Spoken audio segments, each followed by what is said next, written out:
quite good, isn't it? Brilliant. It's good. Yeah, that's the microphone. And swallow it. And we're off! Ah. Well, there's a new LP. Not new We're anymore. Coil now anyway. Pardon? We're Coil now anyway. Who are Coil? What is Coil? Coil. Steve.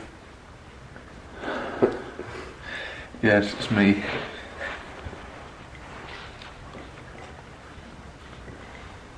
Are you just gonna? Are you asking very basic questions? Well, I think that's for a start. Just ask anything.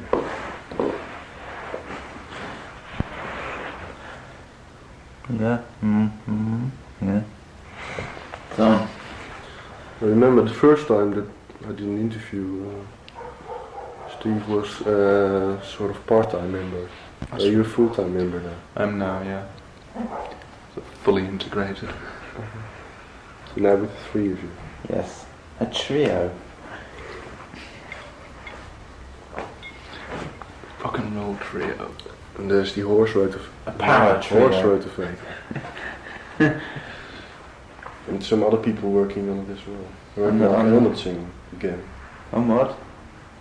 I think one of the latest tracks on some EP. I did Leonard Cohen song. Yeah. He was singing for you. Who's singing? In Minnesota.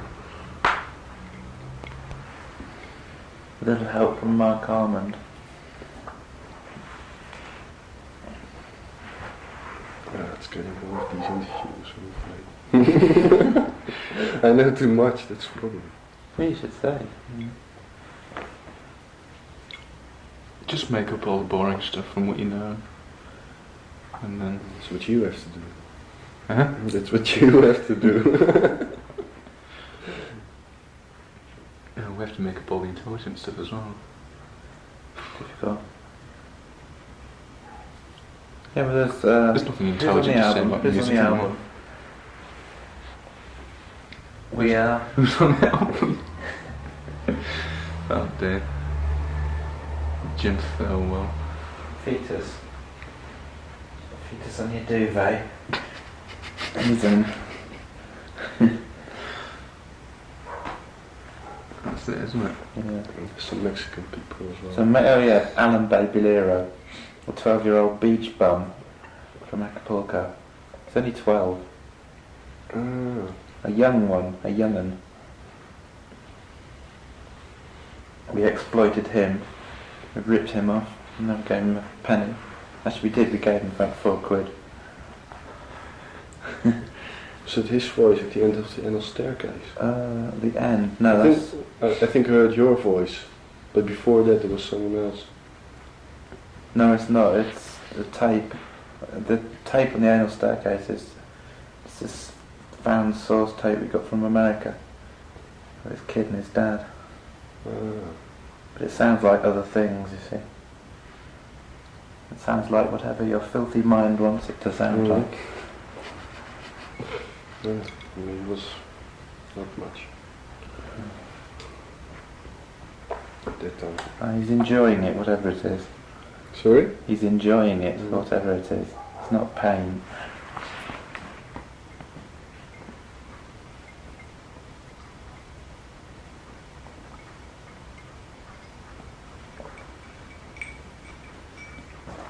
And that's it, really. That's all we can say about the horse motivator. What's the thing with horses then? The horse motivator is just a dream or something. I can't remember now. So long ago since we did this fucking album. Ennui is set in, I'm afraid. What's that? It's tiredness of the soul or something. Yes. Is It's it? French for boredom, basically. Not boredom with the music, it's boredom with the fact of having to get it out. Don't start me off on that, I'll be glorious.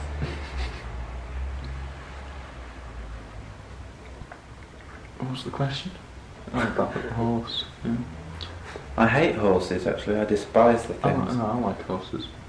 They don't really frighten me, they irritate me. I hate horsey things and horsey people. Oh, horsey people are dreadful. Because in England, I don't know if you get horses in Holland, do you? Yeah. Like cows.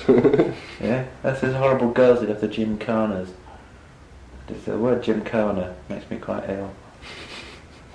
You know what a gymkhana is? Yeah. Oh, it's the sort of where teenage girls go to ride the horses which mummy and daddy bought them. In competition. In competition, yeah. It's a sort of amateur horse trial. Oh, it's dreadful. Horses are alright. It's a very English thing, and it's very dreadful. Very big willies. Yeah. Steve likes them because they've got big dicks, I think, horses.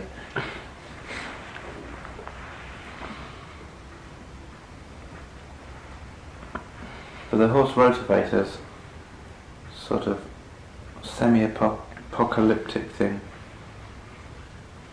where they kill the four horsemen, and the four horsemen of the apocalypse kill their horses, make a jawbone out of their... make a machine to plough the earth up out of their jawbones. That is the horse rotavator. So despite the fact I dislike horses, it suddenly became relevant to me. It's like a personalised vision of the apocalypse because it takes the traditional or mythological view of the apocalypse and twists it into a personalised I like the idea of the version betrayal. through a dream, through one of his dreams. I like the betrayal in it, that they actually deceive because everyone expects them to ride down from heaven or whatever on their horses, but they don't. They take the bus.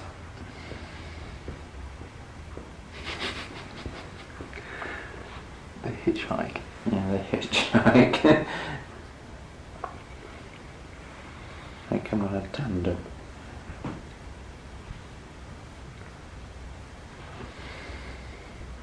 So I think it's very strange to get back to the apocalypse. Well, you have to get back to it because it's coming, you know. I really think it is, you know. We're not particularly morbid about it or gothic anymore, but we still use it because it's happening, you know. I wonder because getting back to so I'm getting back to the old Throwing Gristle days, which were quite apocalyptic. And after that, Psychic TV started with a very optimistic view. No, Now there's Coil and it's it failed. Well, it's not that. I mean, many of the songs on the album are connected or directly about death, but they're not particularly pessimistic about the idea. You know, it's not viewed throughout the album as a bad thing. It's most of the songs are a series of sort of eulogies to death, really, more than anything else. They're celebrations of aspects of death. Explorations and... That sounds a bit like Rome as well. It sounds a bit like... The last days of Rome.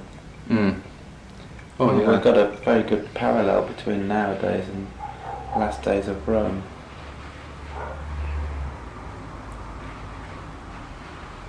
So that's for the situation in London at the moment. Yeah. The situation in the world, I think. The situation in the world, yeah. Spreading. New York, the epicenter. The black heart of... See, this was a double album. And the second album, which is now going to be released separately, is called The Dark Age of Love, which sort of takes as the aspect of that. I mean, sex nowadays equates with death more closely than it ever has done, partly through AIDS, but partly through the sort of terminal quality of life. You know, we've reached the nadir or the pinnacle of experiences, and people are just going to go over the edge. It's a very nihilistic lifestyle, even though people try and coat it with this sort of luxury of life. We're more aware of the barbarism within us all than we ever have been, really, because it is the end time. People are aware of it, with the brink on, and not warmongering and everything, but with nuclear war and everything hanging over us, people think of final things all the time, whereas before they had a future. we've got what we've got now, and there's no. I'm not saying there's no future, like a punk statement, but we're on the edge of something, and we've either got to create very actively and hard, workingly. We have to create a new direction, or we just ride out the crest of this final wave. Is that what you do? I personally like to do that, yes, because I've got ulterior motives, you see, magical ulterior motives.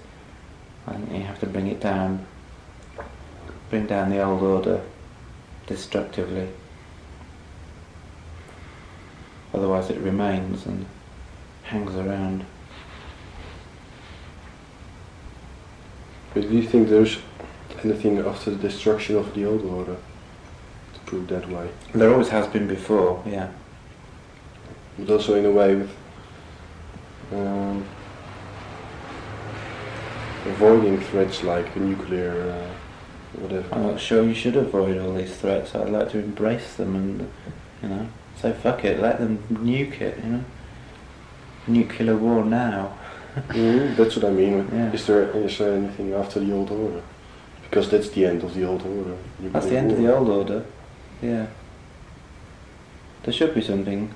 To make it an old order, you assume that there will be something new. Yeah, I think it's uninteresting in a social sense to think about it in that sort of framework. Who cares? I mean, I guess there'll always be people, and I guess there'll always be nauseating.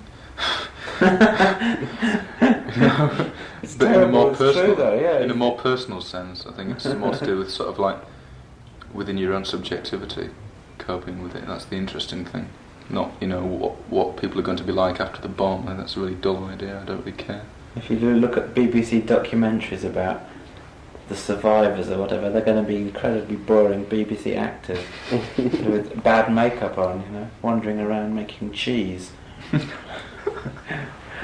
And that's not the life I want. I'd rather die with it all. Oh, that's sometimes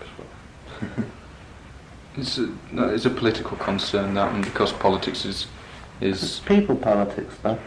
yeah, but politics is an arrogance, I think, because it's sort of concern for large, sort of the arrangement and shaping of large numbers of people, which I find totally.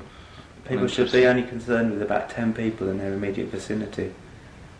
Anything else is an arrogance. Otherwise you dilute it, and you're either being arrogant or idealistically stupid, that you can bother to influence. Or then again, people amaze me in how much they want to be influenced by people they don't even know. So maybe everybody should die in the next cataclysm for their own good.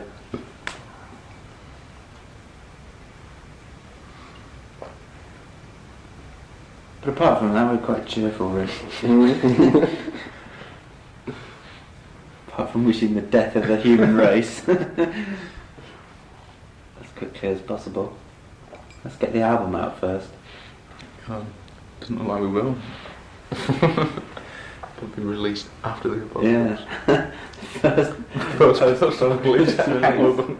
Should save some recordings. Yeah.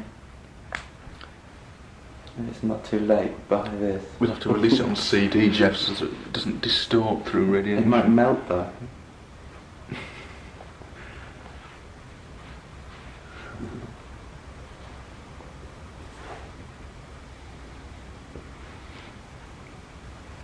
You say something else about the old, besides the influence of the apocalypse.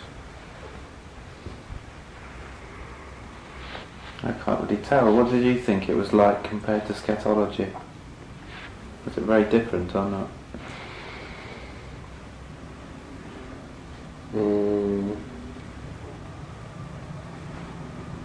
I think scatology was more serious. This reminded me a lot of situations I remember from absurd theatre. Yeah. That's a soundtrack for absurd theatre. This one, the new one. Yeah. I think, for instance, a track like Noir could be much more on this album than on the other one. Yeah. Now the other one is probably more diverse. This one's more together. It's got, it does links, all the songs link in some way. There's a sort of continuation in sound between the tracks as well. Not just in theme, but in actual musical style. I think it's more integrated. Well, we realised we had to make it more of one thing. Like I said, there's a second album, Dark Age of Love, and there's tracks on there which are about, all thematically, there's a lot of things we didn't manage to explore on this, because of the material overlap. So the other album links very heavily with sort of death of European monarchies, and it's absurd because it is absurdist in the sense of, absurdist theatre. It's very serious, but you can't be serious to the point of being po-faced, You have to put humour in because it's the only way people will take it, and it's the only way you can manage to deal with it, Plus I think it's funny. Mm-hmm. You think that's very personal as well, because the humour you use on this album is, as I see it, very black humour. It's loud, yeah, I'd like it to get blacker, pure black. But I don't think there's many other forms of humour which I appreciate, Can't stand slapstick or something, something has to be... Slapstick's a difficult form of humour to pull up on record as well.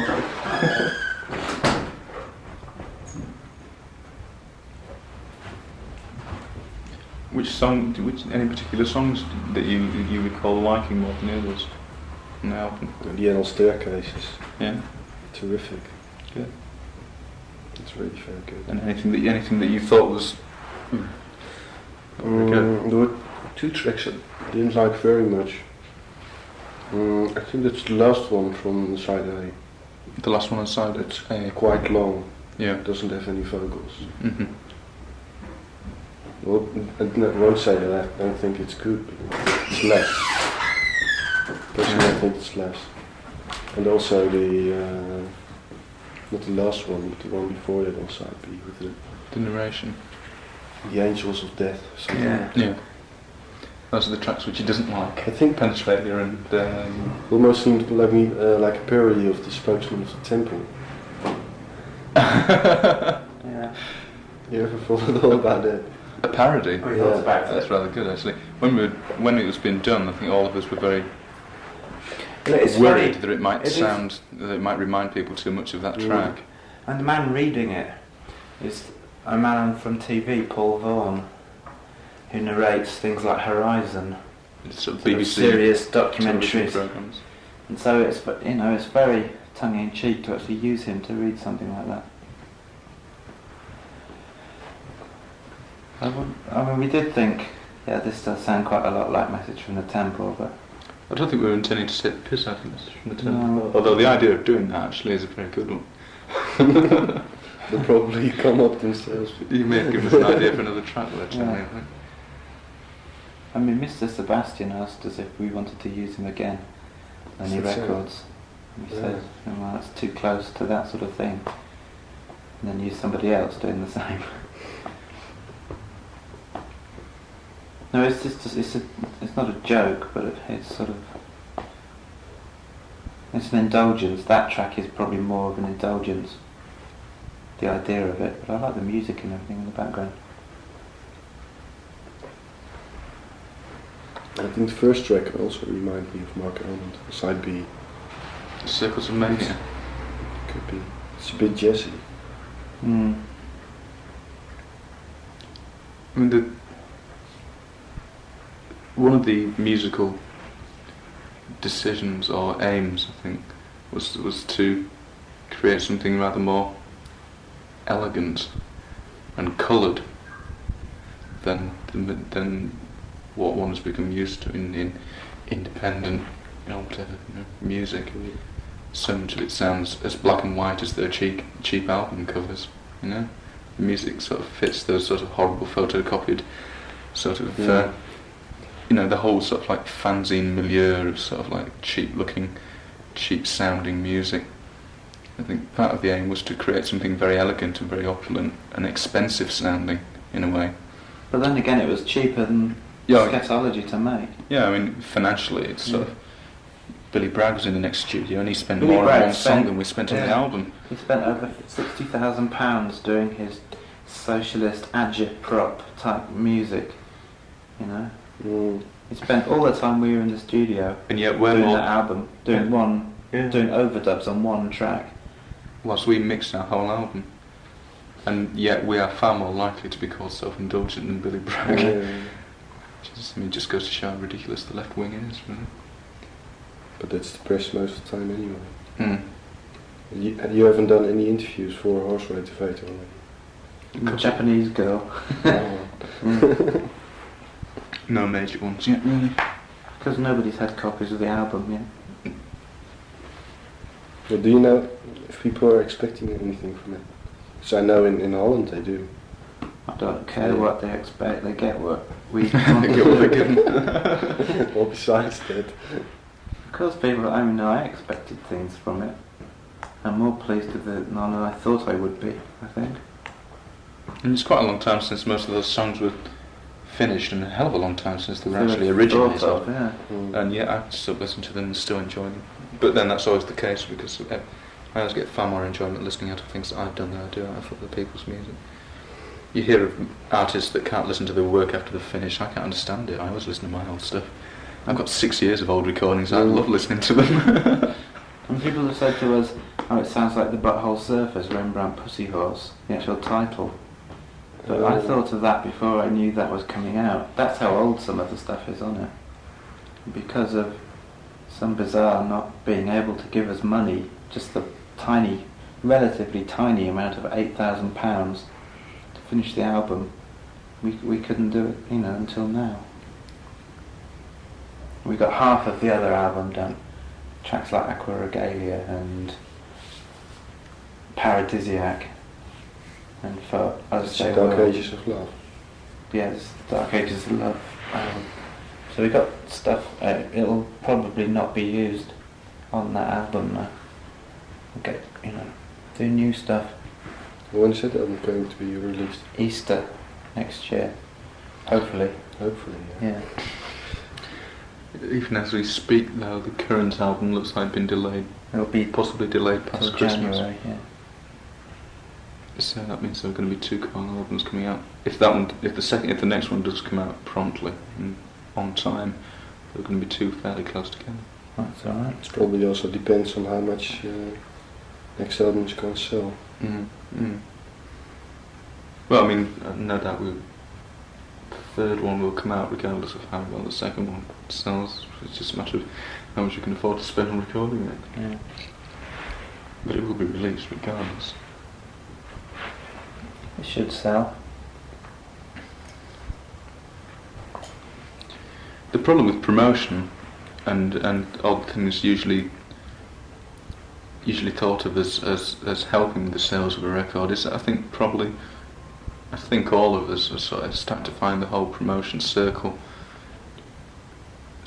ridiculous and sort of rather silly, and difficult to deal I've with. always felt like that. It just gets tedious. I mean, I actually like talking to people I like about the things, but having to set up interviews with people who aren't really interested, and persuading them that they are interested.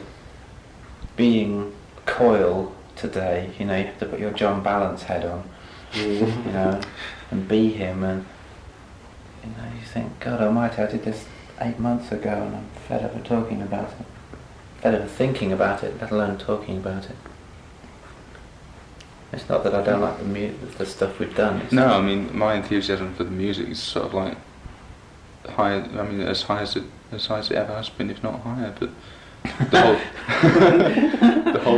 the whole circus of music biz promotion and garnering interest in it is even though we do very little anyway compared to a lot of people, it's so tedious. I have no idea how the English press reacts anyway. Well, they're very good with us, or they were before they found out my...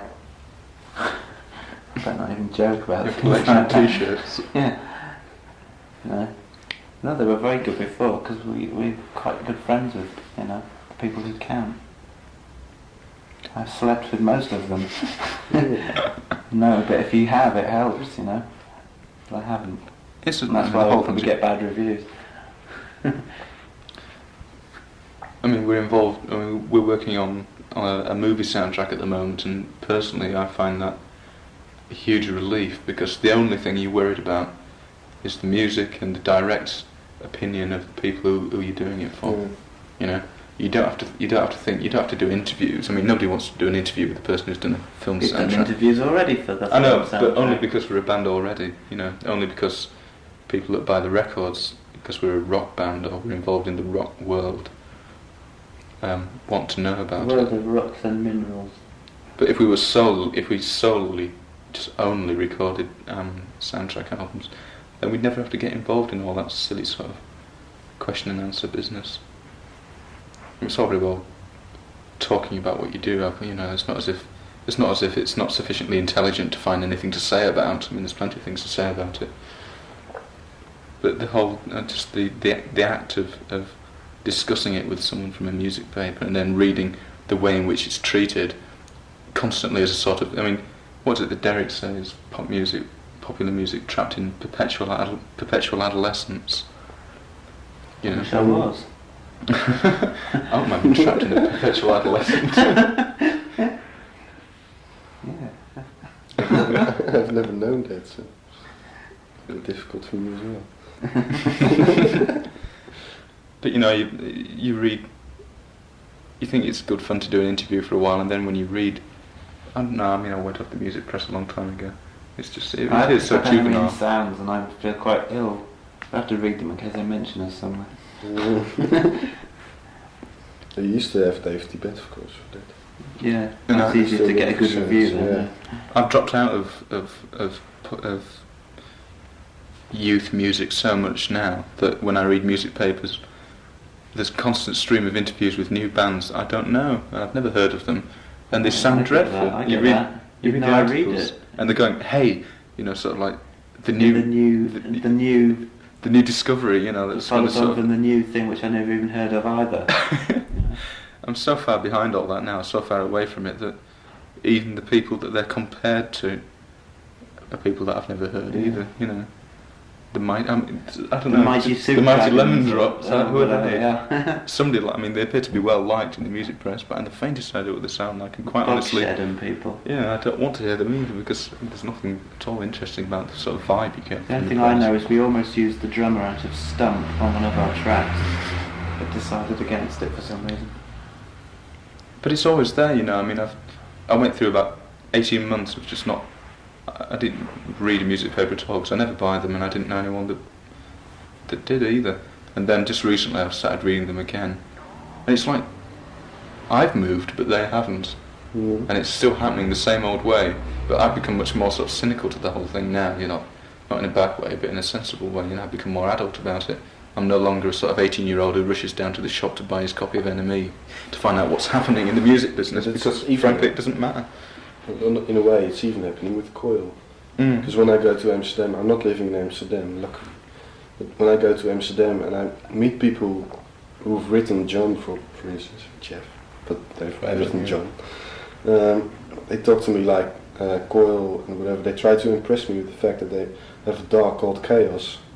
And no Chaos because he tried to fuck my leg last time I was here and I was asleep. But, well, I mean, the only way I can react to that is, well, oh yeah, and that's about it. You feel in those sort of situations, you feel very. It's very, especially when you're actually doing the music that yourself. People could ever talk about our dog. You know, like it's weird, isn't it? It's really unbelievable. I know. And they're taking it so It really serious. is unbelievable in the On most the other- genuine sense of the word. But on the other hand, they know every detail about Coil records or even current They 93 know more records. than I do. But they don't know, for instance, where the 93 comes from. Yeah. Now I have to explain it to them. It's something I refuse anyway. It's really ridiculous. So no matter, I mean, that's why it's so difficult to talk about what you do, because you know that you're just entering into a silly sort of relationship. Some people do know. Some people, you know, there are a few people. But you That's tend what to keeps you going. You do it because you know a few people will genuinely get it for the right reasons. My mum wasn't. I'm not even sure what the right reasons are, really. I mean, it's just... right. They change from day to day anyway. But you have to assume that. You can't just be this sort of nebulous mass of cynicism like Marquis Smith. No, I think he's got the right. He's got the right way of approaching it, because he totally cuts himself off from audience altogether. Somebody like Mark Smith has made his audience frightened of emulating him. You know. You want to emulate Marquis Smith? Yeah. Whoever would want to do that, but they're frightened to do so anyway. They're frightened to We're approach running him. around looking for blonde American girlfriends now. Would you make music just to make some money out of it? No. Although I'm thinking about it. No, we don't. I think I would. Well, it depends what you would do with the money. I mean, I think Well, whenever I get money, I always put it back into recording anyway. We're doing a live album, a live at Bar Maldoror, and that will basically be expensive to buy, unless you get given one free, and it's being done to make money, yeah. But it's being done. It's not going to make such a huge amount of money that we're going to dilute what we do. We'll do exactly what we want to, and then charge a lot of money for it. It's okay to do it that way around, yeah. But I mean, I work with two. I mean, I work with Possession as well, my band. I work with his kids. But so far, all the sort of like all the money I've made from other projects, like Coil, and little bits of things like little bits of acting that I've done here and there whilst I've been down in London, I've just been ploughed back into recording with them, because the rest of Possession have got no money at all, so I pay for all that. That's how you get to be the leader. So I mean, sure, I'd love to do something to make lots and lots of money, but I'd only end up spending it on doing more records anyway. So I'm sure I can sort of like be justified in that, if I need to be justified. I mean, plus Well, I'd like... I don't think I'm talking about a lot of money. Mm-hmm. I mean, I'm worrying in Holland about my being on a dole Mm-hmm. for about a year, and they're complaining that I don't want to get a job. So you have to write letters all the time, and I refuse to write letters. They're having a conversation with me once a month or something like that. I got thrown off the dole in England. It's really hard to get done, but I did. I got thrown off it, They offered me a job in a dole office, which is their usual ploy. It frightens you to death. So I didn't want to do that. So I couldn't. They chucked me off. They would cut me off completely. I used to work in a dole office. Yeah, so you got offered it and you took it. Yeah. No, I didn't get offered it. I did it soon after I left school, voluntarily. Actually, it was quite amazing. When I did the interview to get into this, civil service job, it's sort of government sort of post. I did the interview, and the reason I got the job was because one of the things that got me the job was defending Peter Sutcliffe. Because at the time, it was the time when Peter Sutcliffe, who was like, the Yorkshire Ripper, was like sort of mass murderer in England, he'd just been caught. And during the interview, they said to me, what particular news item over the last few weeks has caught your interest, and for what reason? And what they wanted to know how I could express myself in any particular subject, and if I was aware of what's going on in the world. So I started sort of like going on about how all these people were sort of baying for Peter Sutcliffe's blood outside the courts, and how they were just as bad as he was, except that nobody was saying so. Because there they were sort of like vowing to kill him if they could get their hands on him. I said, there's sort of like just shows there's sort of like psychopaths everywhere, and they're sort of like going scot-free. Whilst that poor guy sort of like locked up for it just for being a bit more demonstrative. The courage of his convictions. I got the job. Cheers. 2.5 years. Sutcliffe's brother or something.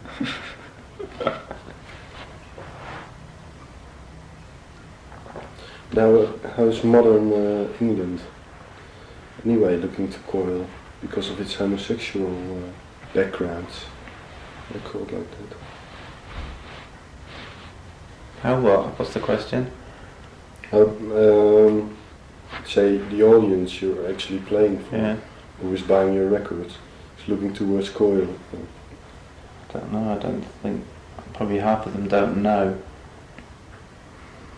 Coil have been silent as a sort of commercial entity for quite a long time now, so I don't know if our audience, I suspect that because it's like 2 years since Scatology came out, They've all gone hyperdelic.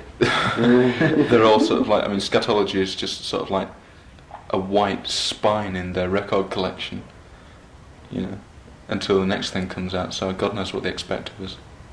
We've probably been filed away in their minds, because we haven't really released enough stuff for them to be sort of like hanging on, desperately waiting for something dribble. else. We've left. A dribble, yeah. We've released a small dribble of records for them. Speaking of dribbles, Really isn't a problem. I have to go for No, a piss. don't think so. Might be if we went on tour or something, we would get beaten up and things. Yeah. But Bronski I mean, they're raving homosexuals. I mean, half the bloody charts are, if you know, people in the music business. Yeah, but you're not hiding it or anything. No, we don't hide it, but neither does Freddie Mercury or Elton John, even though he's married and all those people. You should say something. I mean, I think the fact that you would call yourself homosexual means that you're looking at things like that. I mean, my little sister wouldn't recognize Freddie Mercury as a homosexual or Elton John. But part of their sort of songs and their repertoire, if you are gay, then you know that they are. But basically, like I argue with my mum, she still doesn't believe Freddie Mercury is gay. You know, I can't believe it, how anyone can see like that. He comes out and says, "Here's Queen for all you queens," and he's sort of stupid in jokes. And nobody knows, it goes over their heads. But either we're brave enough or we make the mistake of dealing with things like AIDS head on. You know, and for that we probably would get more flack, you know, or more reaction. But I'm prepared to put up with that sort of thing. Yeah. So, Like dealing with AIDS and things, the sort of the difference between us as a gay band and Queen. I mean, people still, Queen can get Freddie Mercury specifically because the rest aren't, but how he can get away with being gay, or Elton John, and people, you know, will argue in their defence that he's not. People don't want to believe that he is. Yeah. Basically. They think, you know, you just get shoved in as personality, pop personality, theatrical. You know? But we're not like that anyway. Oh, Steve's been trying to make me dress up as Freddie Mercury and things. I think that's what we need. Yeah. It's a good front He man. wants a charismatic front man. How did people react to Tainted Love version? Well, we got one really good hate mail letter. Really good one. Really vicious one. Yeah. But a lot of people, and obviously these are the people who count, we get letters from people in America who've got AIDS saying how much it helped them, and you know, they can't stand people not being direct about it. You know, it doesn't. You can't treat people like that. I don't treat death in any respect preciously. You know? Once death becomes a part of your personal reality, as it does to people who've got AIDS, then it must be very, very irritating for people to be sort of circumspect about it. Sort of saying, "Oh, don't mention it," all this sort of thing. You know, they have to come to terms with it. It becomes part of their day-to-day experience, and for people to be sort of nervous about talking about it is ridiculous. It's just wasting time for them as well. But we've had letters from people associated with John Giorno in America, sort of AIDS Foundation people, who've had really good reactions. They've actually sort of shown groups of people with AIDS, sort of counselling groups. They've shown our video for Tainted Love and said that they had a really good reaction, you know. Because I'm not sure what we actually intended to do, but we get a good response back. That we sort of transcend it somehow. But we're not. I don't know. You can't really explain. I can't interpret people's reactions who've got AIDS, you see, to it. But there's been quite a good favourable response back to us. I mean, they actually made the effort to write. You know, that says something. Have you actually reached a new audience with that? I think so, because the video got shown in clubs throughout America. You know, sort of club distribution network for the video. On American TV as well. Yeah, it was on cable TV, which had a potential audience of 30 million, maybe 2 million watched, but had a potential audience for 30 million. And it's in the Metropolitan Museum of Modern Art in New York. Actually, as an exhibit, so it's like next to Max Ernst pictures and things, which I think is great. So they must have seen it somehow. So it obviously got around. Is it the only country where it's shown? America. But I'm not sure. I really don't know this. I don't think it got shown. We never distributed it across Europe or in England, so I think it was just America. It was made on money, mostly coming from Steve-O's TV program, financed from America, for America, you see.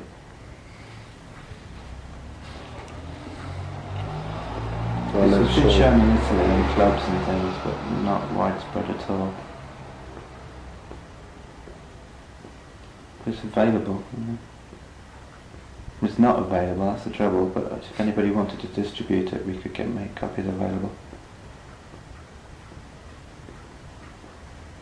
Well, it's not really for the interview, but I can try to let it be shown on Dutch television. Well, So there's nothing terribly offensive in it, only the sort of directness of it, I think the point is that the money, part of the money is still going to the Terence Higgins Fund. Yeah, in theory, but we haven't been paid the royalties on it yet. It's still coming, the money's still, like you always have to wait at least, not at least, but usually a year or so. We've still got to be paid the money. When it does, it will go to Terence Higgins.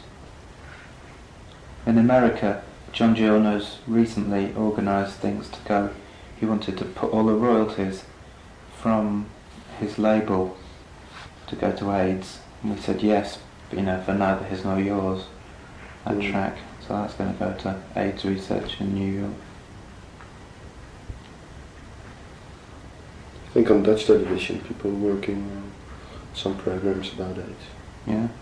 I get sick of watching them, I really do actually. There are a lot of TV programs about AIDS. Already. We're going through the second AIDS boom in this country at the moment. I mean, there's the first Big shock business. horror boom, and now there's now that AIDS has gone concern heterosexual, boom. it's the Yeah, there's ridiculous, like 2 years later, that, about 10 heterosexuals have got it because the government are acting immediately with £50 million or whatever.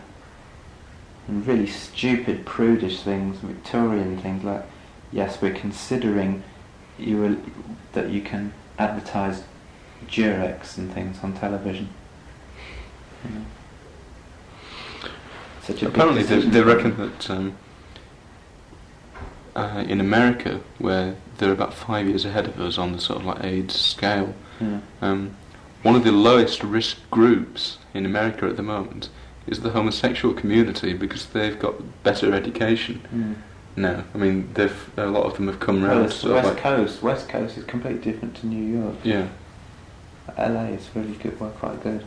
it's the sort of like straight people that are in the biggest risk now because they haven't lived with 5 years of gradually escalating fear of it. So homosexuals stand more chance of losing. So it might actually become inverted. If there is a sort of massive AIDS apocalypse, then the people that survive will be the sort of well-educated homosexuals. Which doesn't bode well for the future of the race, I suppose. No, it doesn't. So Marys. not many babies. Overwhelming the land.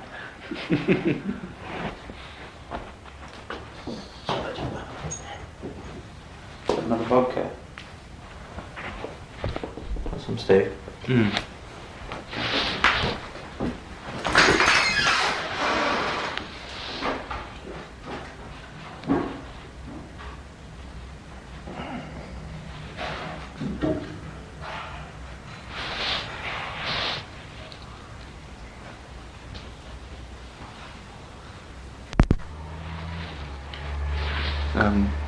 The name of the film is Hellraiser, directed by a man called Clive Barker, who's famous mostly for a 6-volume set of short stories called The Books of Blood, which he wrote, and a novel called The Damnation Game. I mean, he's principally a writer, but he decided to direct one of his own stories because 2 film adaptations of his stories had already been made which hadn't really worked, and he decided that, because he had experience in working in theatre as well, he decided that it would be a good idea to direct the film of Hellraiser himself. I met Clive through working at a shop in London that specialises in film-related merchandise, and found out that he was a big fan of The Angelic Conversation, Derek's film. And when I mentioned that I'd been involved in the soundtrack for that film, he said he was very enthusiastic about the music, and really liked it, and I sort of played him a few tapes of other things, and he asked us to do the music for Hellraiser as well. Unfortunately, I mean, it's been financed by New World, which is an American film company. Boys Next Door is also from New World. Yeah, that's right, yeah. It used to be Roger Corman's company. It was in the 60s when Roger Corman was head of it, and in the mid-70s. They liked it as well. They liked the music, the Coil stuff as well, which is quite surprising. You know, so the idea of an American film company boss sort of liking Coil was quite odd, but they were very enthusiastic about the music. What did you let them hear? We made a cassette of a few tracks from Scatology, at the heart of it all. Bits of the Angelic Conversation soundtrack. Usually the more restrained.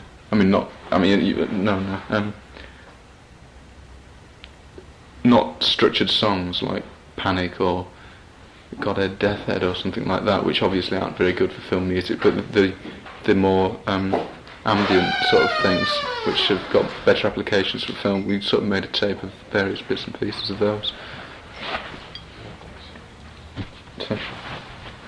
And originally the film was going to be financed by Virgin, half by Virgin and half by New World, but fortunately Virgin pulled out. Virgin were pressing for... They pulled out of films altogether. Yeah, they have. Yeah, they've pulled out of film production entirely. But for a while, New World wanted us, and Virgin wanted a Virgin band. Yeah, and Virgin in particular were pressing for XTC, who apparently they were desperately trying to relaunch after a sort of period of inactivity. And both Clive, the director, and New World were very against that and wanted us. And when Virgin pulled out, I think it was sort of like good for all concerned, because I think XTC would have been a very bad move for a movie soundtrack.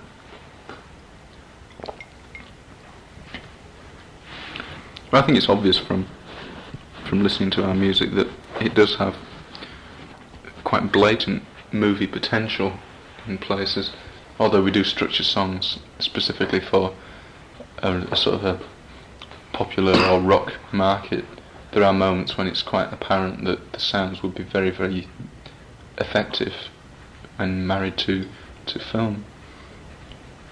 And I think that, of course, we're all three of us sort of, particularly with Sleazy working in video and things already, I've got a particular interest in film anyway.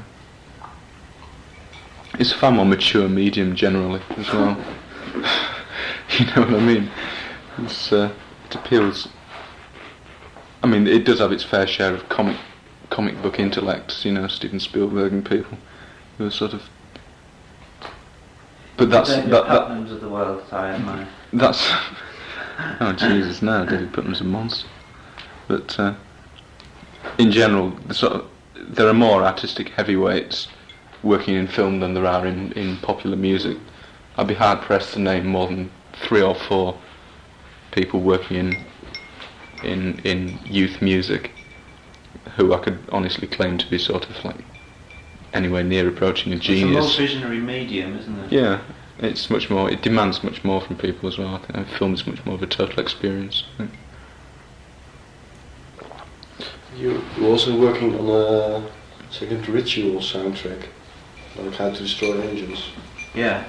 Ooh, what's that? Cat. Yeah. Yes, we are. Where's that microphone? Yeah, well, what can you say? We haven't done it yet, but there will be another follow-up to How to Destroy Angels. How to Destroy Angels 2. Yeah. The other side. How to Destroy the Other Angels. That's called The Gate, I think. It's about Cthulhu mythos, and Lovecraft's Cthulhu mythos, and how it's magically quite correct and relevant at this point in time. So a lot of the information is hard to get hold of because people like... How do the lyrics go now? Nigga, Shoggoth, Ngai. Yeah. Yog Sothoth. The beast with 1,000 young. We've done a song called Radio Cthulhu actually. But never even showed it to anybody. In fact, it's such an obscure track that even I don't know about it. Even I don't. It's true actually, I didn't know we'd called Radio Cthulhu. Yeah, I've got the lyrics upstairs somewhere. Got Kenneth Grant and everything, everybody, all that lot. You have to be an inner member of the OTO before you get the genuine information. But me and Tibet and people like that believe we've got it anyway. We don't need to bother with them.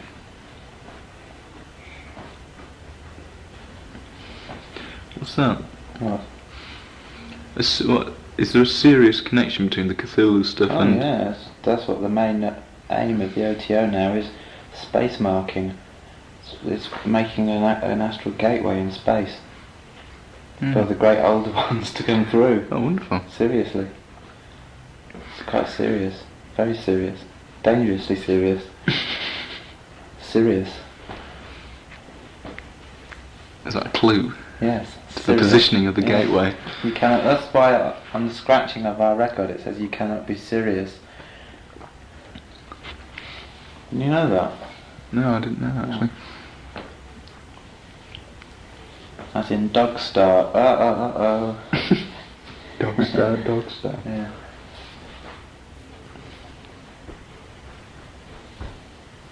So that will. I don't know what order these things are coming out in. Or what form they will take. Or if they will even Rest assured there will not be a dimension. There will not be a cassette compilation. No, they won't. With a photostated insert. And then we're supposed to be doing a 10-inch single with someone in Holland. Oh. Let it take it serious as well. Yeah, I'll play that track actually later on. Yeah, that's For Us. What was it? For Us They Will. Is that still around? Have you got a tape of that now? No, it's on the Betamax. Oh, I'd love to do that again. Oh, it's one of my favourite tracks, I tell you. You play it now? No, I can't. It's 6 o'clock. Yeah, I've got to go in a quarter of an hour. Where are you going? Oh, to Matt Johnson. Shindig. When do you get back? 8. Can I stop here? Yeah, if you want.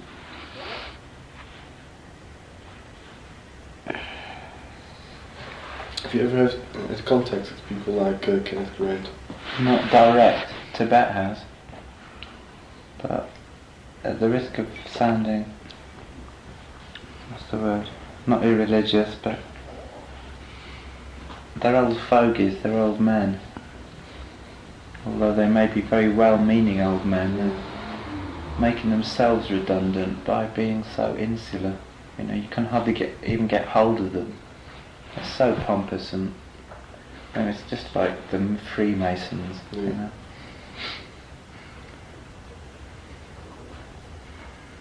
Well, I suspected it would be something like that. Yeah. And there are people, obviously, who are interesting in that circle of people. So what, I really do believe that most people, or you know, very few people, most of them I think are my friends, are actually far more in tune with what is serious and what is important in that area than they themselves are now, you know. Talk about bringing in the new aeon or whatever, they should go out with the old one themselves. They're all tied up with Crowley so much that they feel that they're sort of ambassadors or press officers for Crowley, And his dad, he'd probably think they were pompous old fools and kicked them out his front door, you know. He wasn't particularly generous to his followers, was he? No, he would never suffer a fool gladly either. Not that they're fools, but they're stuck in their way so much, you know. They're like great British institutions, secret society. You know? It's such an old English tradition. Not that I'm being particularly disrespectful in that, because I'm sure they'd admit it themselves. But in that way, it could be a defence, because they get on with their job. You know, whatever they find important, they are actually doing. And this may be a good, you know, smokescreen, a cover, which I respect that, and that's why I'll leave them alone, let them get on with it. I think you must probably get something similar with Temple or Psych TV. Well, I didn't feel they were doing anything particularly important, magically. I think other people will think that. Yeah, they were dabbling. Yeah. Once Tibet had left, and once I refused, I didn't want to give them my information in the end, and Tibet certainly didn't. You know, because they didn't use it properly. They just sort of did it sensationally, sort of. You know, in magic, people get on with what they want to do, what they have to do, regardless of whatever. No way do you go broadcasting it in your public bulletins and things. You know, you keep it. You go to the greatest lengths possible to keep it secret, because only that way you keep it pure. And the current position of Genesis Pure is just sort of media entertainer. I think really says He said quite a lot about his early intentions. One of Jen's quotes is, "I wouldn't mind being thought of like Elton John or Liberace." You know, anyone who can say that and really mean it is well fucked. I don't know if he means it. He means it. I mean, the only thing that I like about Psych TV still is that he openly confesses that he's, I don't know what kind of sexual pervert he is, but that he's reaching channels like Music Box or Sky Channel. I think that's quite important. Whatever, I mean, I don't buy the records anymore. It's important. It's not, no, I don't think it... Introducing colour into people's lives, you know. It's no more important than Alice Cooper. Alice Cooper's more important. No, really, he is. He used to be important. It's the same, yeah, it is exactly that mentality. I don't think that you can use that word about anything that goes on in the pop music circuit. I don't mind, I don't criticise Jen for what he's doing. I can understand after 15 or so, whatever it is, years, toiling away in the avant-garde sort of like circuit. I'm sure he must be hardly sick of it. Brightness in his life, I can Coil. Oh, well and good, you know, but I mean, certainly there's nothing important about it. I don't think. I think for other people. It's like having a birthday party. If you care about it. Lots of blancmanges and jellies and whoopee cushions and things. Good luck to him. I don't have any sort of particular criticism of it, but as long as he's got enough money, keeps me off it, keeps him off my back. yeah, perhaps those phone calls will eventually stop when he makes a lot of money. Trouble is, he owes us about £6,000.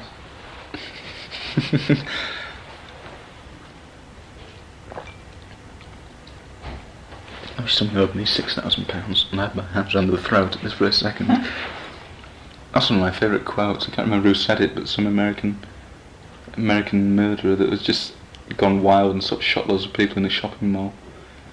Said, "I wish the whole world had one throat and I had my hands around it." That's such a brilliant sort of line. That's worthy of Oscar Wilde, I think. A wonderful one. The importance of being Trevor. Mm-hmm. The importance of being Trevor. I saw it in the subway. Somewhere in a commercial, something like that.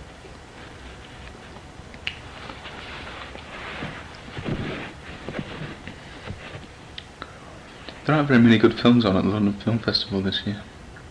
There aren't? No, I've got the brochure in there if you want to have a look at it. It's sort of like a big book. Sort of. They all look sort of like films from Sri Lanka.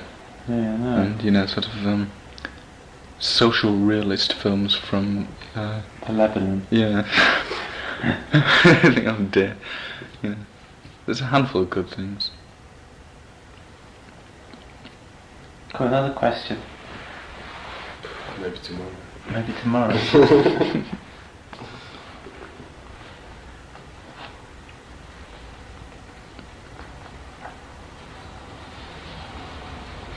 You could put it off if you want to.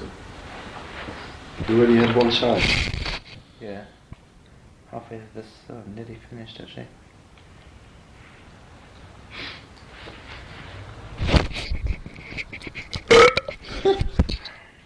Yeah, that says it all.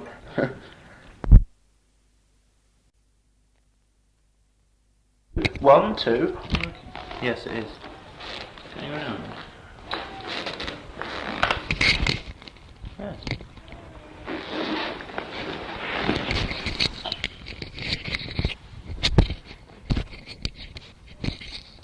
It is, I'll tell you. I'll tell you now, it's working.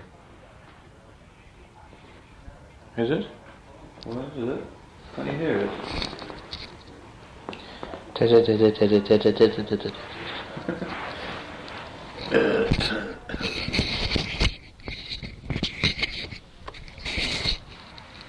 That's better.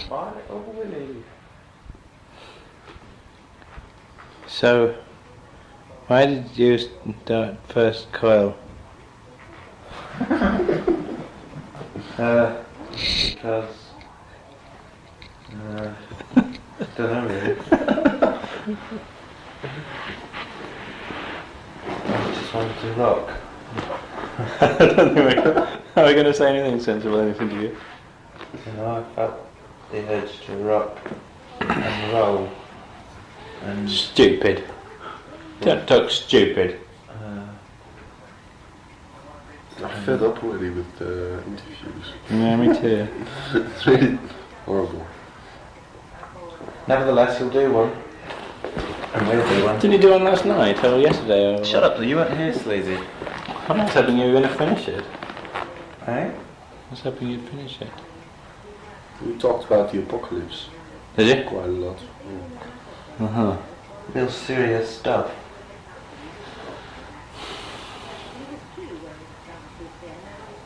What's the connection between Coil and the IRA? Oh wow. My dad. He's a policeman. No, he's in the RAF. There's an R in IRA. There's an R in RAF, and it's both three letters. Oh. Actually, I once stayed in a house in Northern Ireland, in Downpatrick, and it was blown up the week after I was there by the IRA. That's the connection. There was something with the cover as well. Oh, and there's another one there. Easy. The album cover was designed by somebody that's in the IRA. Well, it was not. I shouldn't say things like that. It shows a picture of something that was once blown up by the IRA. And they blew up the horses in Horse Guards Parade in Regent's Park, is it? Hyde Park. Hyde Park the horses are. Yeah, they blew up the horses, and in our minds there's a link between that and the horse rotivator. It's one of the first manifestations of the coming of the horse rotivator. The act of blowing up the horses, not that we advocate blowing up the horses. You know, it's just a surrealistic image for us, which we've taken and used for ourselves. The horse rotivator has nothing to do with the IRA whatsoever. No. I've explained what it is before. Oh, good. Is that the cover, it looks like you can see many things happening in it, in the cover, although you can't see them. You know what I mean? It's like you've seen the shadows of past actions. It's a very laden image. It's sort of like the ghosts of this violent past. It's the ghost of the violence there. Echoes of it. We mentioned something surrealist. Could say Coil's become far more surrealist. in scatology. It's quite some theories in it, very strict theories in a way. Well, we don't actually set out and think these are our theories, but it's just the things we follow, the things we like, you know. And obviously we stick to our beliefs. I think horse rotivators probably much less obvious than the first one. Yeah, it's deliberately, apart from the small bit of writing on the front to explain slightly what the horse rotivator is, there's nothing like all the sleep notes and things. We want to do almost to the opposite. We're not having a lyric sheet in England, you know, so people have to work it out for themselves. Whereas before we gave them quite a lot of information. Just got to give them even less and hope they can work at it. Haven't given them something to go on from the last album. Don't know vaguely the area which we're doing things in. Hopefully. Did you decided to be more vague because of bad experiences? Or vague. Or abstract? Not really, I just find it boring for me to have to explain everything in detail. Well, I'm quite prepared to do that on a, talk about things. I didn't want to have it, people should work at it. Or I thought perhaps one of the things on scatology which we now think might have been a bit easy for people is we gave them too much information. People like to not know things, you know. It gives us more, it allows symbols to have more meanings, whereas we perhaps tied things down before. Partly, the sleep notes were partly a complete tangent to what was actually on the record.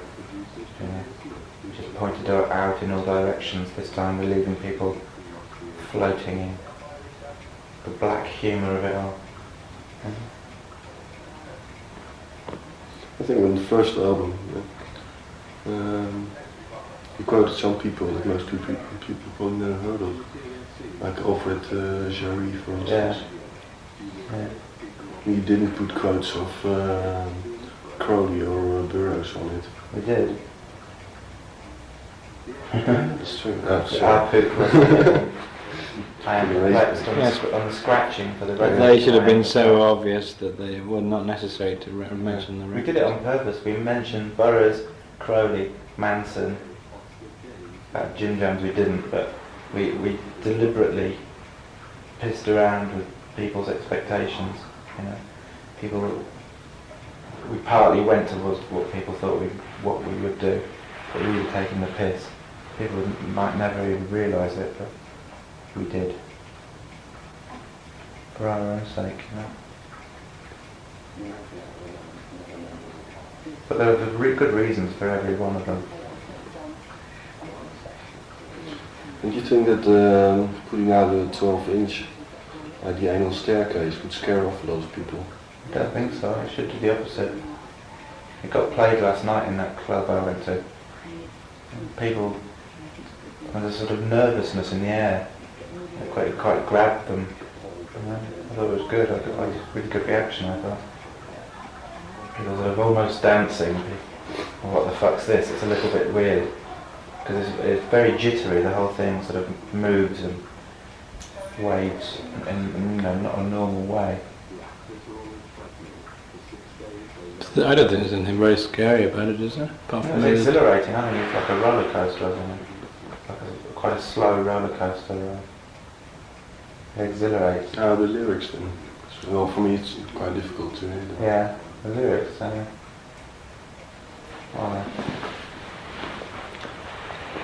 It's just about pleasure, sort of. extremes of pleasure, is it? Yeah, so this is roller coastering, you know what I mean? A helter-skelter of pleasure and how you always end up at the bottom. You know, sort of measure the extent of a dizzying descent down the anal staircase. The anal staircase is backward Kundalini in reverse. The anal staircase being the spine is a ladder upwards, being the tantric thing about Kundalini.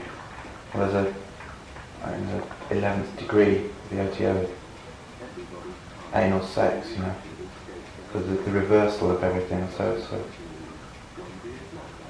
it's just sort of throwing those images around, ups and downs of pleasure, of magic, of just reversals, tunnels. That's what the anal staircase is, inside the body. Not specifically about buggery or anything. It's the last thing that came into my mind.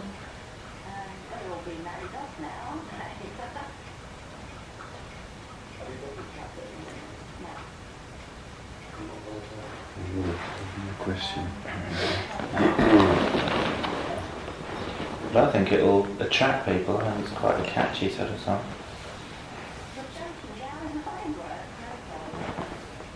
Well, the other songs are more sort of thoughtful anyway, aren't they? Maybe they're more frightening as a result. But there's more... I don't know. More information perhaps in the other ones, I think, or not? No, there's a lot of information in all of them. But all this is.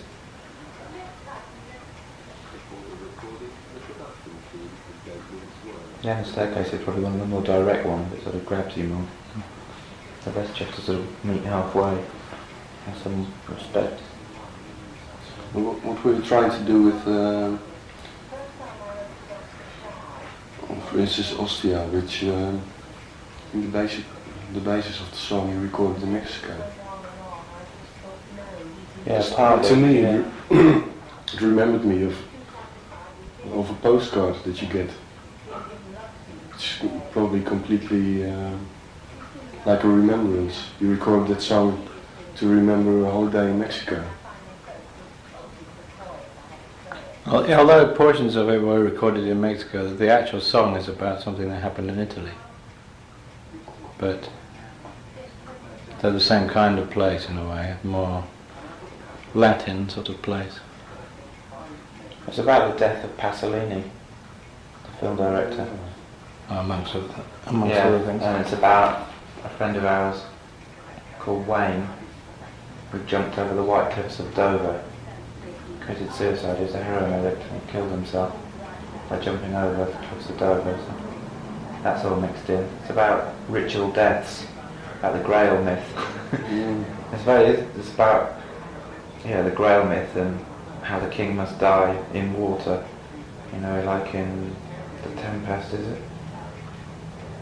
How the king's underwater. Got a track called Aqua Regalia, which is about the same, about this drowning baby Nero. It's about sort of the death of kings drowning in water. King John, bad King John, lost all the jewels in the wash. You know that? No. One of the old English kings, he escaped with all the crown jewels, the original Saxon crown jewels, in Lincolnshire, up in the sort of beginning of the north of England. There's a huge, great marsh, like a big estuary, which you could sometimes cross. It's like full of quicksands and things. And escaping across there, he sank into the mud, into the water, and lost all the crown jewels. And they're still there somewhere, out in the North Sea. And so all these images came into it, like drowning kings and underwater jewels and things. But that's on the other album, isn't it? Yeah, but that's tied in with this. The drowning of the king and the Grail myth and the Fisher King, how you sacrifice somebody in order to bring the harvest to fruition so everything will grow. And it fits in with Mexico perfectly because of the Aztec ritual where they had to sacrifice someone every day to make the sun rise, and it wouldn't rise unless they killed them. That's why the line "kill to keep the world turning" comes in. And I think that Pasolini's death, in many ways, had a deeper meaning than the fact that a man was murdered. It has a huge meaning. For me, like Ostia, the word Ostia, which is the place where he died, it's on the outskirts of Rome. It's called Rome by the Sea. It's like a resort town, which is weird how you say it's like a postcard, you see, because a friend of mine actually sent a postcard from Ostia with all these notes on about it. In Pasolini, the death of Pasolini is interesting in that he was killed by one of the working class boys who he always hung around with and filmed and Fucked. and fucked and generated a lot of his art from by reacting with these people, and he eventually died at the hands of one, and it's like the death that he would almost have wanted. Well, he described it in... He described his own death like that, and it came true. No, he did that. Where did he do that? Pardon? Where did he do that? To describe He wrote a novel in 1964 called A Violent Life. Yeah. That's what it's called in English anyway. And it was a story about an older man who died at the hands of these teenage hustlers. Which is exactly what happened. They beat him over the head with a plank and then rolled over his head with a car. And in Ostia, and the word Ostia in Italian is the word for the host, you know, that you receive in the Mass. And it also means a sacrifice. You know, it couldn't be better.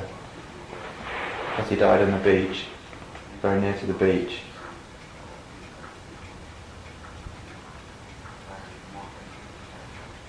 And Ostia it doesn't actually mean it in Italian, but Ostia, the word osti, I don't know where it comes from, Latin, it's bones, it means bones. Like osteopath is someone who deals with bones. Ossuary house is where you keep all the bones after they're dead. So there's so many things in there. And the Mexican thing fits in. It was actually, the beginning was recorded at Chichen Itza, which is one of the main sacrificial places in the Yucatan, in the Mayan Peninsula.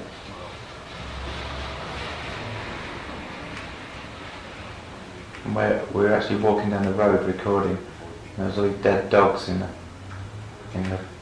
hedgerows, and there was a stench of death, and these dogs and that. In Acapulco March, you recorded them on the beach. Yeah. At the beach.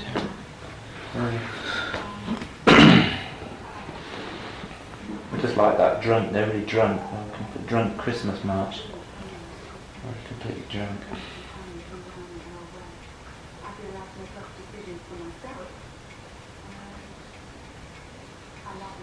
Can I expect that behind every song there's a story like this, because it's quite overwhelming at the moment.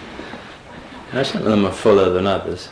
Oscar is particularly full. Yeah, some of them are full ones.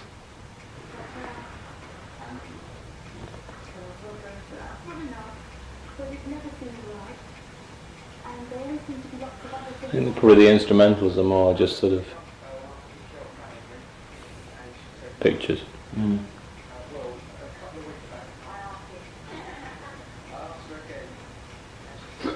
Did you come up with the idea to record by fire? We wanted some light relief. So we decided to record a song that was about methods of dying and suicide. Just for sort of a bit of relaxation from the real meaning of the record.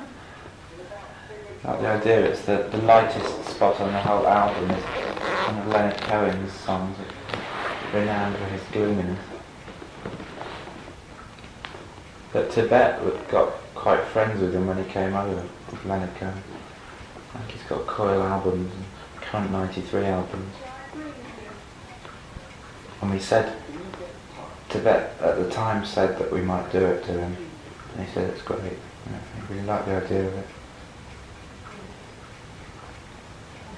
Having said that, we'll probably sue us when he hears it.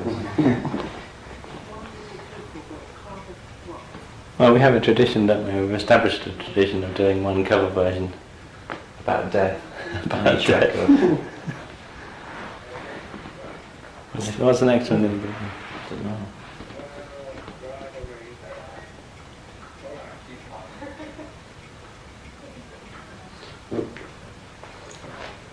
wondering about tradition. You mean Tainted Love? Because that's, as far as I know, only other one. Yes, but it's a short tradition. But it's, That was a great day. it's a good one, yeah. Yeah. It wasn't originally, but we made it.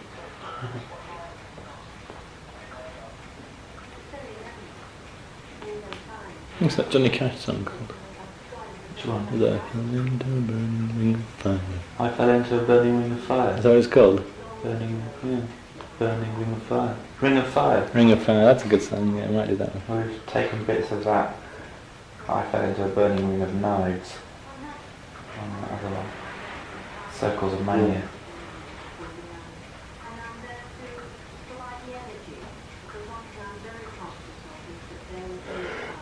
But it's better if you don't tell people. Too much. Because it ruins them. You know, I always I like to know a bit about things, but usually after I've heard it. You know. Yeah, that's quite a problem sometimes. When I heard the horse motivator for the first time, kept thinking of Kate Bush.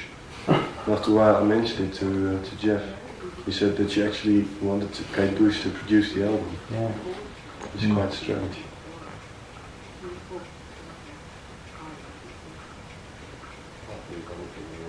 Yeah, I don't know if that's a good thing or not. What, to get her to do it? It's just an idea we had at the Well, time. that he was thinking about it before. I think, I think that's good. I think she does good records. I mean, this album in some ways is the most commercial we're going to get. You know, it's like we're playing around with almost pop songs. Not quite that. And they're a bit Well, not really, because the only song really that could be a single has got an obscene title. So it's not something that we do playing around seriously. I mean, it is serious playing around, but it's not. It just came out like that. Well, Yeah. I intended this album to be much more violent and heavier than Scatology, and it just turned out this way. Well, I think it is violent and more violent and heavy. It's just in a sophisticated way. Yeah, subtle.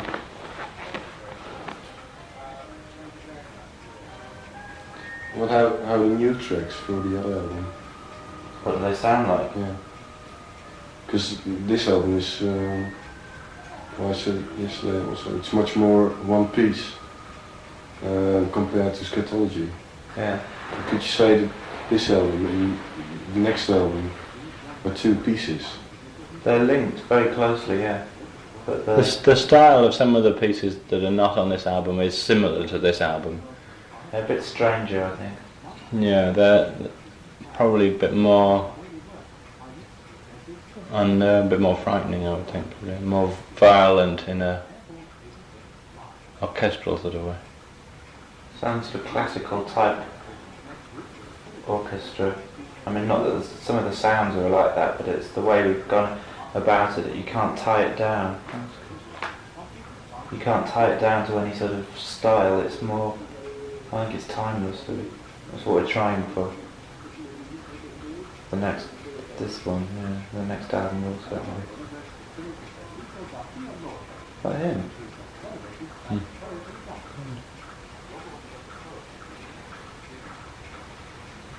Garcia Lorca. Faggot. It was. Tried to bugger Dali. Yeah, he said, see.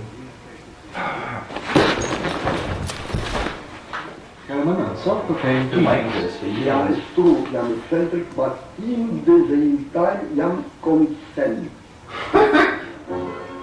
Salvador Dali, Shit, subject that's- in the new series of Arena. Next Friday at 9:30 on 2. Now on BBC.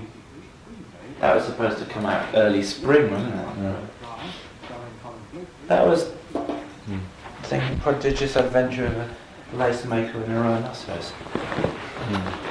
Yes, dear. Unfinished. 1948. He had a narwhal tusk. Did you see that? Yes.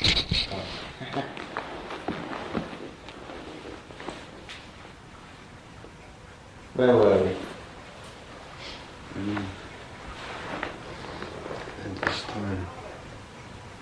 You planning to do more work for films? Yeah. As Hellraiser. You actually want to end up specializing in film music, not make any pop at all.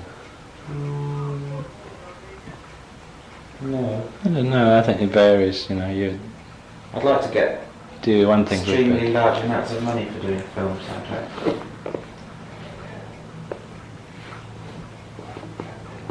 I'd like to do anything that seems to be interesting. Much in the same way as the dog does.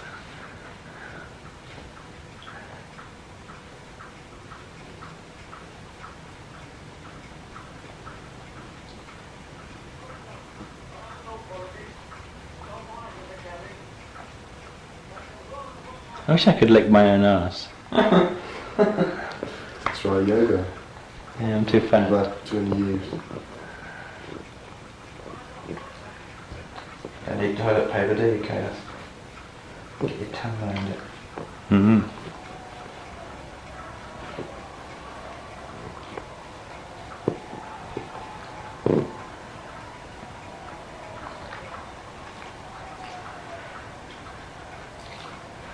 Many things you do want to talk about.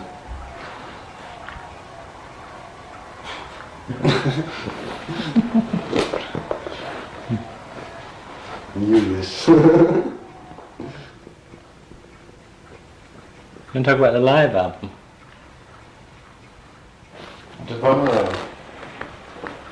Pause it there. Stop it.